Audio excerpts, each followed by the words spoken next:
네, 이번 순서는 청년 정치인의 시각으로 정치권 이슈를 분석하고 토론해보는 뉴스앤 청년 맞습니다.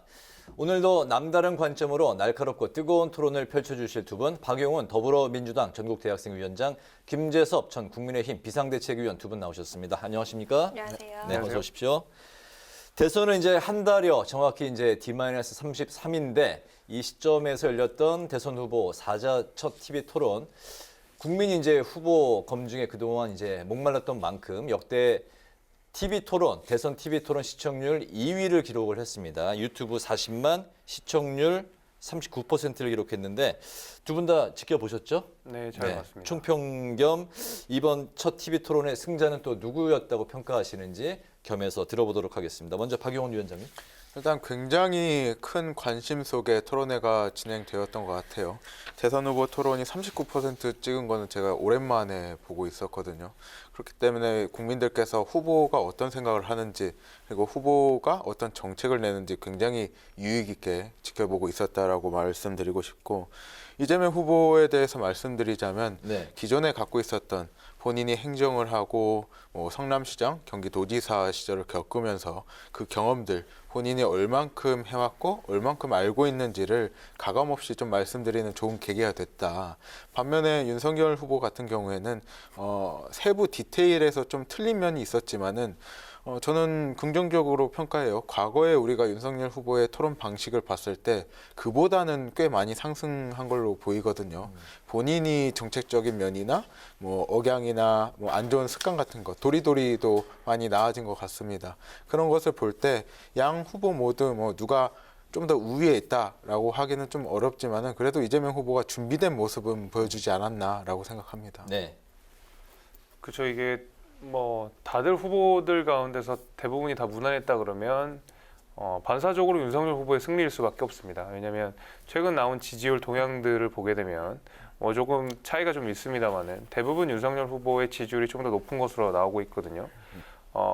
그렇다 그러면 이제 토론회를 통해서 그다음에 2, 3, 4위에 있는 주자들이 토론회를 통해서 지지율을 더 상승시키고 내지는 어떤 지지율 역전을 하는 그런 기회가 됐어야 됐을 텐데 다들 비슷한 점수라고 한다 그러면 당연히 선두가 그대로 선두가 되는 것이기 때문에 선두는 윤석열 후보일 수밖에 없고요. 그 토론 리스크를 사실 민주당에서 굉장히 많이 지적했습니다.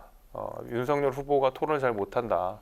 사실 그게 이제 국민의힘 경선 과정에서도 많이 지적이 됐었지만 전혀 어떤 흔들림 없이 최종 후보까지 됐는데 민주당이 그 잘못을 반복을 했던 것이죠. 그래서 오히려 윤석열 후보에 대한 기대치를 낮춰버리는 그런 오히려 역설적인 일이 나와버려가지고 윤석열 후보에 대한 평가가 오히려 더 좋게 됐다. 이런 말씀 같이 드리고 최근에 이제 오늘 나온 그 어떤 전문가들의 평가를 보게 돼도 윤석열 후보에 대해서 가장 높은 점수를 줬더라고요. 5명의 전문가가. 그런 만큼 사실 어저께 토론회의 승자는 윤석열 후보라고 보는 것이 맞지 않을까 그렇게 봅니다. 네, 날카로운 평을 해주셨는데요. 더불어민주당과 또 국민의힘은 저마다 자당 후보 우위를 강조하면서 날선 신경전을 이어갔습니다. 이재명 후보는 실용일관, 경제, 민생을 가장 중심에 두고 토론에 임했습니다. 반면 윤석열 후보는 처음부터 정책 토론에는 안중에도 두지 않았습니다. 속성과에도 소용이 없구나 하는 느낌을 받았습니다. 윤 후보의 국정운영 철학, 또 정책의 구체성 이런 것이 나오기보다는 완전히 불안감을 넘은 불쾌감을 더한 그런 TV 토론이 아니었나 생각합니다. 국민의힘 윤석열 후보는 시정 일관 차분하고 듬직한 자세로 국가 지도자다움을 보여주었습니다. 반면에 더불어민주당 이재명 후보는 그동안 토론하자고 그렇게 큰 소리 치더니 자신감 있는 모습은 온데간 되었고 답변을 회피하고 억지 궤변으로 일관하고 지도자다운 의람은 없이 그저 상대방을 함정에 빠뜨리기 위한 얄팍한 언어 유희를 보여주었을 뿐입니다. 네, 어제 토론 분야별로 짚어보도록 하겠습니다. 그 시작은 부동산이었는데요. 이재명, 안철수, 심상정 후보는 공급 확대를, 그리고 반면에 윤석열 후보는 규제 철폐 방점을 찍었는데 윤 후보가 안 후보의 청약 점수 그 질문에 허를 찔리는 모습을 보였는데 부동산 토론 평가를 해주시죠. 개인적으로는 당연히 윤석열 후보의 정책이 가장 저는 좋았다고 평가를 합니다. 사실 이제 우리가 부동산과 관련돼서는 문재인 정부에서 가장 큰 실패작이라고 불릴 만큼 이 부동산 이슈에 관련돼서는 민주당 내에서도 자성의 목소리가 높았기 때문에 저희가 그런 얘기도 있었습니다. 이제 문재인 정부가 했었던 것에 반대로만 가도 부동산 값 잡힌다 이런 얘기들을 했었거든요. 그러니까 윤석열 후보가 말씀하신 내용들을 대충 정리를 해보면 가장 악법이라고 꼽히는 임대차 3법에 대한 전면적인 개정 내지는 폐지를 말씀하셨고 이 임대차 3법이라고 하는 것이 지금 우리 서민들이 살고 있는 전세들을 너무 빠른 속도로 없애고 있다라는 지적이 있고 전세값을 같이 올리면서 집값도 같이 인상시키는 그런 악영향들이 있다라는 지적이 있었기 때문에 여기에 대한 전면적인 재검토, 임대차 3법에 대한 재검토를 말씀하셨고 그다음에 종부세에 대한 재검토 말씀하셨습니다. 종부세라는 것이 문제가 많은 세금이다라는 비판은 국민의힘에서도 여러 번 했었고 민주당 내에서도 여기에 대해서 좀 인정하는 부분이 있기 때문에 이런 규제에 대해서 그러니까 우리 부동산 시장을 발목 잡고 있고 부동산에 거품을 끼게 하는 여러 가지 규제들을 먼저 제거하는 것이 가장 빠르고 효과적인 수단이라고 저는 생각을 하는데요. 공급 확대 굉장히 중요합니다. 근데 공급이라고 하는 것이 시차가 있습니다. 대개는 5년, 3년, 길게는 10년 정도까지도 걸리는 게 공급이기 때문에 지금 부동산 시장을 발목 잡고 있는 규제부터 없애는 것이 가장 효율적이고 가장 효과적인 방법으로 우리가 평가할 수 있다. 그렇기 때문에 윤석열 후보의 부동산 공약이 가장 좋았다. 이렇게 평가드릴 수 있을 것 같습니다. 네, 부동산 토론 어떻게 보셨습니까? 윤석열 후보의 정체성을 그대로 보여준 발언들이었다라고 말씀드리고 싶은데요. 윤석열 후보는 반사체로서의 역할밖에 하지 못한다라고 생각되는 부분이 문재인 정부의 임대차 3법이나 부동산 대출 규제를 이야기하면서 정작 본인의 능력을 증명하지 못한 것 같거든요. 과연 이런 규제들, 이런 법들이 물론 뭐 부족한 부분이 있을 수 있겠지만은 이것만 가지고 부동산이 해결될 거냐라고 반문을 했을 때 저는 나머지 심상정, 안철수, 이재명 후보가 공급을 좀 늘리겠다 하는 게 정답이라고 보거든요. 왜냐하면 이재명 후보 같은 경우에는 필요한 곳에 적절하게 공급을 하겠다. 뭐 김포공항이라든지 뭐 서울공항이라든지 이런 곳을 말씀드렸는데 윤석열 후보는 오히려 종부세 폐지에 방점을 찍고 대출 규제에 방점을 찍고 임대차 3법에 방점을 찍었단 말이죠. 이것은 문재인 정부를 오직 비판만 하면은 지지율이 올랐던 그 과거에 빠져 있는 것 같아요. 그래서 굉장히 위험하다라고 말씀드리고 싶고 또 종부세 같은 경우에는 25억의 집에 아마 이번에 50만 원 정도의 종부세가 부과가 되었는데 과연 이게 과도한가에 대한 근본적인 의문이 있습니다. 청년들을 보면요. 3평짜리 집에 연 600만 원 정도의 월세를 내는데 25억을 가진 사람이 1년에 50만 원의 종부세를 내는 게 과연 과도한가요?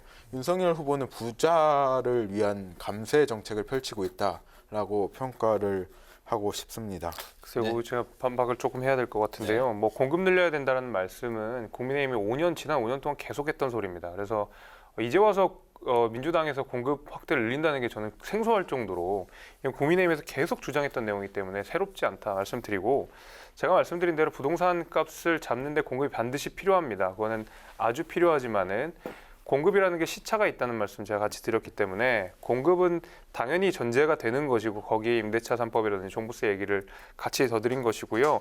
종부세라는 것이 뭐 1%만 해당하는 뭐 세금이다 이렇게 이야기하지만 실제로 문재인 정부 하에서 부동산 값이 너무 많이 올라가지고 수도권에서 집을 가지신 분들 중에서는 한 10% 정도가 종부세 해당자가 됩니다. 한 94만 명, 한 100만 명 정도 가까이가 됐고 문제는 굉장히 빠른 속도로 많은 해당자들이 생긴다는 거거든요.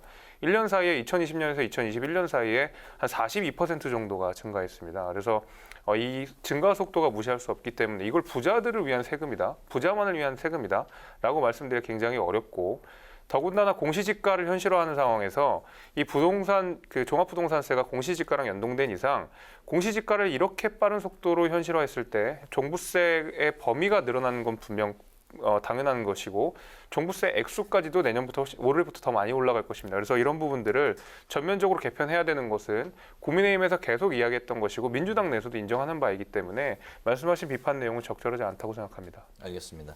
다음 그 자유 주제인데요. 시작부터 이제 대장동 의혹을 두고 이제 윤석열 후보가 어떻게 이제 공세를 취하고 또 이재명 후보가 어떻게 이제 이를 대응할 것인지가 관심을 끌었었는데 대장동 공방이 또 이제 뜨거웠었습니다. 이 대장동 공방 두 분은 어떻게 보셨습니까? 박용훈 위원장님부터. 예상했던 대로죠. 윤석열 후보는 대장동을 꺼내왔고요. 근데 저는 이재명 후보가 말씀하셨다시피 본질을 좀 봐야 된다고 봐요. 김만배가 3억 원을 가지고 몇백 배 수익을 올렸다라고 윤석열 후보가 이렇게 이야기했는데, 윤석열 후보는 법인의 자본금조차 개념을 갖고 있지 않는 후보다. 김만배 씨가 그렇게 수천억 원의 이득을 취할 수 있었던 것은 부산저축은행을 통해서 불법적이고 부정한 대출을 통해 이렇게 그 사업 자금을 조달을 한 거거든요. 근데 그 사업 자금의 출처에 대한 수사의 검사가 윤석열 후보예요. 이 모든 것이 윤석열 후보로 인해서 비롯됐다고 저희는 생각할 수도 있는데, 그것을 일단 덮어두고, 그럼 과연 성남에 있을 때 공공개발을 막은 건 누구냐? 국민의힘이고, 지금 50억 클럽이라고 하는 분들 다 국민의힘이죠. 이런 모든 사안들을 내려놓고 또 남욱 변호사 같은 경우에는 이재명 후보는 찔러도 이렇게 들어가지 않는다라고 표현하고, 정영학 회계사 같은 경우에는 김만배 씨인가요? 윤석열은 내가 가진 카드를 까면은 죽는다라는 표현을 하는데, 과연 이게 정말 대장동 사건의 핵심이 이재명 후보인지 아니면 정말 그 빌미를 제공한 국민의힘인지 저는 반문하고 싶고요. 저는 오히려 이게 윤석열 후보에게 마이너스가 될 요소라고 생각합니다. 대장동에 대한 수사 그리고 언론 보도가 5개월, 6개월째 지속되고 있는데 단 한 가지도 이재명 후보와 연관이 돼 있다, 이재명 후보가 이득을 취했다라는 증거는 나오지 않고 있거든요. 그로 인해서 많은 국민들이 의구심을 갖고 있는 게 지금 현실입니다. 네. 그 대장동 의혹은 간단한 문제인 것 같습니다. 그러니까 이재명 후보도 대장동과 관련돼서 그러니까 자화자찬을 했었지만은 이 대장동 설계가 분명히 문제가 있었다는 부분은 어저께 토론회에서도 인정을 하셨는데, 그럼 알았으면은 공범인 것이고 몰랐으면 무능한 겁니다. 그래서 이 문제는 복잡하게 이야기할 필요가 없이 이재명 후보가 대장동 사업 잘 됐다, 잘한 거다라고 하면 본인이 설계해서 칭찬하시고 이것이 내가 한 거라고 자랑을 하시면 되는 거고요. 몰랐으면 그냥 무능한 겁니다. 그래서 실제로 굉장히 행정력이라든지 이런 것들을 많이 강조하셨던 분이었는데 그렇지 않다는 것이니까 몰랐다 그러면 그 두 가지로 결정이 된다고 저는 생각합니다. 네. 네, 외교 안보에선 사드 추가 배치 그리고 대북 선제 타격론을 놓고 충돌했습니다. 윤 후보가 쏘아 올린 두 화두에 이재명, 심상정 후보가 비판을 했고요. 윤 후보는 물러서지 않았는데요. 이 부분 두 분의 입장도 들어보겠습니다. 사드 배치 반드시 필요합니다. 지금 이제 민주당 내에서는 무용론을 주장을 하시거든요. 이게 예를 들면 수도권은 저고도 내지는 중고도로 날아오기 때문에 고고도 방어 체계인 사드가 필요 없다라고 말씀하시지만요. 최근에 발사된 북한의 미사일들을 보면 전부 고각으로 이렇게 쐈던 것이 우리가 확인된 결과였기 때문에 북한에서 고각으로 미사일을 발사하는 경우에는 지금 현재로서는 사드밖에 막을 수 있는 방법이 없습니다. 그래서 무용론을 주장하는 게 대단히 옳지 않다라는 말씀을 드리고요. 동시에 이런 수소폭탄 말고도 전자기기를 마비시키는 EMP 폭탄 같은 경우에는 현재 기술로서는 사드밖에 막을 수 있는 것이 없습니다. 그래서 사드를 물리자라고 하는 것은 우리가 북한의 여러 가지 공격 수단에 대해서 미비점을 그대로 안고 가자라는 태도와 다름없기 때문에 사드는 반드시 들어가야 된다라는 말씀을 드려야 될 것 같습니다. 네. 저는 일단 사드 배치에 관해서 윤석열 후보가 간과하는 게 있는 것 같은데요. 박근혜 정부에서 사드를 배치하고 나서 그 이후에 경제 상황이 어떻게 됐나요? 중국이 우리나라에 대해서 한한령을 발표하거나 이런 경제 제재를 가했는데, 저는 이 부분을 간과하고 있다고 생각합니다. 단순히 안보를 생각해서 사드를 배치하기보다는 일종의 갈등을 야기하는 게 아닐까 생각을 해요. 사드 배치를 통해서 다시 안보 정신을 회귀한다거나 지지층 결집의 차원이지, 저는 윤석열 후보가 정말 대통령이 돼도 사드 배치를 할까에 대한 의문점이 남아 있습니다. 왜냐하면은 사드 배치에 대한 합의가 전 국민적으로 이루어지지 않고 이렇게 배치가 된 상황이거든요. 그로 인해서 중국에 진출한 많은 기업들 이렇게 피해를 받고, 그 결과도 국민의힘, 당시 새누리당도 잘 알고 있기 때문에 저는 이게 단순히 선거 구호라고 생각하고 있고, 만약에 정말 사드 배치를 하고 선전포고에 준하는 선제 타격을 이야기하는 거면 정말 국정을 비디오 게임이라고 생각한다. 너무나도 위험한 발언이라고 생각합니다. 알겠습니다. 그리고 이제 마지막 일자리 분야 이제 토론에서 인상적인 그 단어가 키워드가 등장을 했습니다. 바로 알리백인데 이재명 후보의 이제 그 기습적인 질문이었는데 모른다고 윤석열 후보가 이제 답변을 했는데 이 부분을 두고 시청자들의 반응이 이제 좀 엇갈리고 있는데 두 분은 어떻게 바라보고 계셨는지 먼저 박용훈 위원장님. 알리백이라는 단어는 국민 여러분들께서 많이 모르실 수도 있는 것 같아요. 국회의원들도 많이 모르는 경우도 있거든요. 하지만 대통령이 되겠다고 하시는 분, 그분은 국정 전반에 대해서 그리고 세계의 다양한 변화, 그런 트렌드에 대해서 정책적인 부분을 다 인지해야 된다고 생각하고요. 알리백이라는 것이 막연한 그런 현상은 아니거든요. 너무나 구체적이고 우리가 기후 위기에 대응하기 위해서 전 세계적으로 합의한 내용인데 이걸 모른다? 저는 대통령으로서의 자격이 있나 싶기도 해요. 물론 일반 국민들께서는 생소한 단어지만은 적어도 국정을 책임지겠다고 하는 대통령 후보라면 이에 대한 개념 정도는 알고 있어야 된다라고 생각합니다. 네네. 글쎄요, 저는 뭐 이재명 후보가 알리백을 안다라는 과시는 할 수 있지만은 실제로 이게 토론에서 무슨 의미가 있는지 잘 모르겠습니다. 현재 알리백이라고 하는 것이 재생에너지에 대한 내지는 우리가 이제 결국 원전 얘기를 해야 될 수밖에 없을 것 같은데 비슷하게 뭐 또 다른 내용도 있지 않았습니까? 저도 다 생소한 개념들이었는데 결국 재생에너지를 어떻게 바라볼 것이냐, 원전을 어떻게 바라볼 것이냐에 대한 내용이었었거든요. 그래서 그렇게 물어봤었어도 되는 것 같았습니다. 이런 생소한 개념을 꺼내기보다는 대부분의 국민들이 다 그 인터넷 검색에 알리백이 뭐야라고 검색을 하시면서 이런 얘기를 하는구나라는 생각이 드는데 후보자 토론회라는 것이 본인들끼리 토론하는 게 아니지 않습니까? 그리고 국민들을 향해서 내 정책 비전이 어떤가를 보여주는 그런 이 토론회인데 국민들한테 생소한 개념이라 그러면 결국 국민들한테 검색해서 그 사람의 태도를 알아봐라 이제 이런 태도로 들리기 때문에 개인적으로는 좀 납득하기 좀 어려웠습니다. 그래서 물론 이재명 후보가 알리백이라는 개념을 잘 알고 계시는 거 칭찬할 만한 일이지만은 물어보고 싶은 내용을 물어보시면 되는 건데 굳이 이렇게 개념을 확인시키면서 이거 당신 모르지? 라는 태도가 너무 보였기 때문에 그런 부분들은 아마 오히려 국민들이 불편해하실 수 있다고 생각이 되고 그리고 감원전이라는 사실 굉장히 애매한 말을 꺼내신 게 이재명 후보입니다. 탈원전도 아니고 원전을 늘리겠다는 것도 아니고 감원전이라는 사실 뭐 지금 기조에서 크게 다르지 않은 그런 내용들을 말씀을 하시면서 이렇게 알리백에 대해서 뭔가 확신에 차서 이야기하시는 것은 오히려 또 앞뒤가 맞지 않다라는 생각이 좀 듭니다. 네, 방금 해주신 이야기 조금 더 덧붙여서 짧게 들어보도록 하겠습니다. 이제 앞으로 남은 토론에선 어떤 모습을 보일지, 후보들이 어떤 모습 보일지 관심인데요. 올바른 정책 검증의 토론이 되기 위해서 자당 후보 그리고 상대당 후보에게 조언 한마디씩 해주시기 바라겠습니다. 김재선 위원님.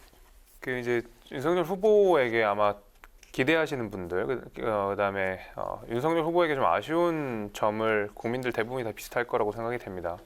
정책에 있어서의 조금 더 구체성이라든지 선명성 이런 것들을 더 이제 확보하기를 아마 국민들이 원하실 거고 저도 마찬가지입니다. 그리고 이재명 후보 같은 경우에는 대장동 의혹을 너무 네거티브라고 해서 대응을 안 하실 것이 아니라 국민 대다수가 대장동 의혹 관련돼서 이재명 후보와의 연계성을 궁금해하시고 국감 이후에도 여러 가지 안 좋은 사건들이 일어나지 않았습니까? 관계 당사자가 뭐 극단적인 선택을 한다든지 이렇게 되면 지도자가 될 사람으로서 어느 정도 책임 있는 메시지가 나와야 되는 것도 분명하다. 저는 그렇게 보고 있습니다.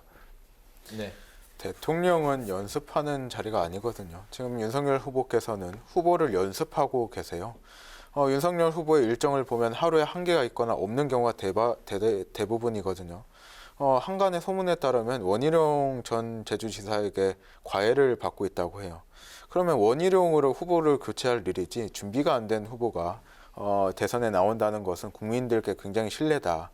대선에 나오려면 최소한의 준비 그리고 연습은 사전에 다 완료된 상태로 나와 주셨으면 좋겠다는 생각합니다. 알겠습니다. 오늘 이렇게 마지막 질문은 이번 토론에서 과연 후보자, 배우자가 등장할 것이냐 아닐 것이냐 이런 예측들이 있었는데 등장하질 않았습니다. 이런 상황에서 이재명 후보의 배우자 김혜경 씨의 의전 논란이 현재 이제 거세지고 있는 상황인데 이재명 후보에게 바로 이 상황이 악재가 될 수 있다고 생각하시는지 두 분의 생각 들어보겠습니다.